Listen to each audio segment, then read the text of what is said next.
That's been trending online this week. The news that a couple from Maidenhead who were turned away from their local adoption agency because of their Indian heritage, they've won a landmark legal case and more than £100,000 in damages on the grounds of racial discrimination.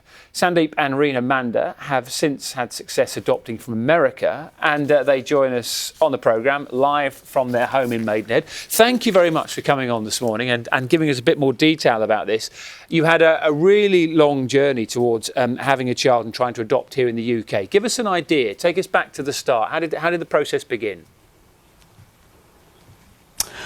Hi, Dan. Yeah, we, at the end of 2015, went for a workshop with our local authority on adoption to inquire about adoption domestically. And it was really good, wasn't it, Reena? It was fantastic. It was a very welcoming attitude.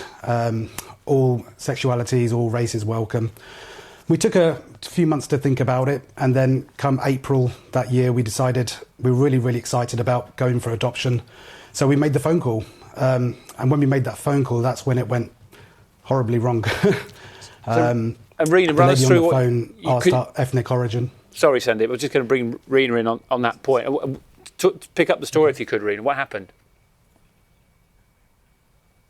So Sandeep made the phone call and then sort of relayed back to me what had happened. And to be honest, I was baffled. I couldn't believe that they were asking our cultural heritage and using that as I suppose, an overriding factor as to why they weren't going to progress our interest in adoption.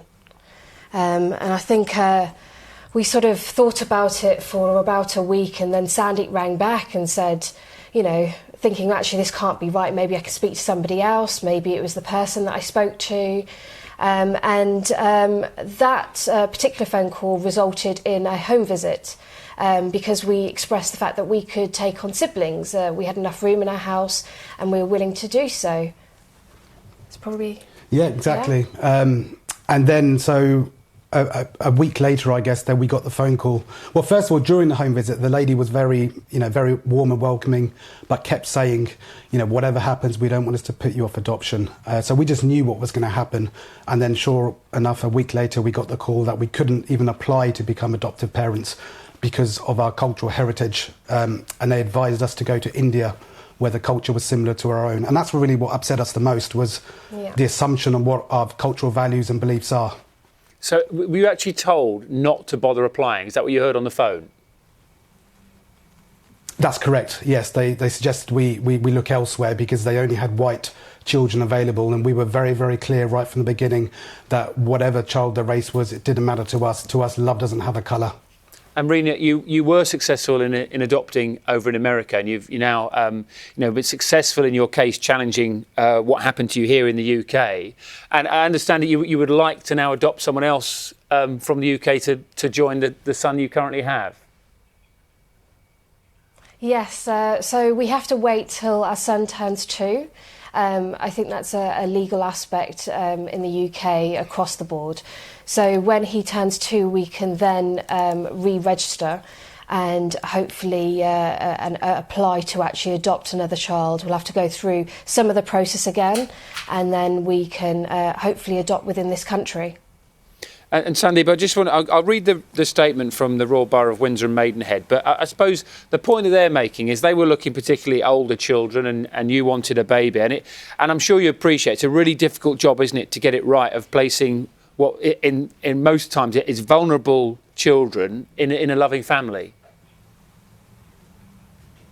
Oh yes, 100%. But it's also important to note that we weren't looking for a newborn child. We were looking for a child under 2, and they had children available. It wasn't the case that they didn't have any children available. It's just that they had white children available, and that they gave priority to white European applicants rather than us. And all we were saying was, why can't we apply?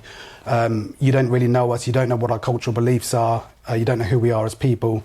So we shouldn't be disadvantaged just because of the assumption of what our cultural values and beliefs are by stating, what our ethnic origin is from the start. It's lovely to talk to you. Oh, sorry, Reena. The registration of interest.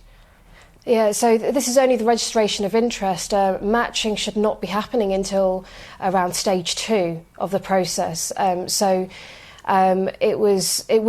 weren't even able to get to stage 1. So I think that's where we felt that straight away we were given a roadblock down to the fact what they perceived to be our culture. Rena, Sandeep, lovely to talk to you on Breakfast this morning. Thank you very much. And I told you about that statement from the Borough of Windsor and Maidenhead. They said, we're very disappointed by the judgment in this case, which they say we will now take time to consider in full. We've reviewed our policies to ensure they are fit for purpose and are confident that we do not exclude prospective adopters on the grounds of ethnicity. And thank you to the Manders for talking to us on the programme today.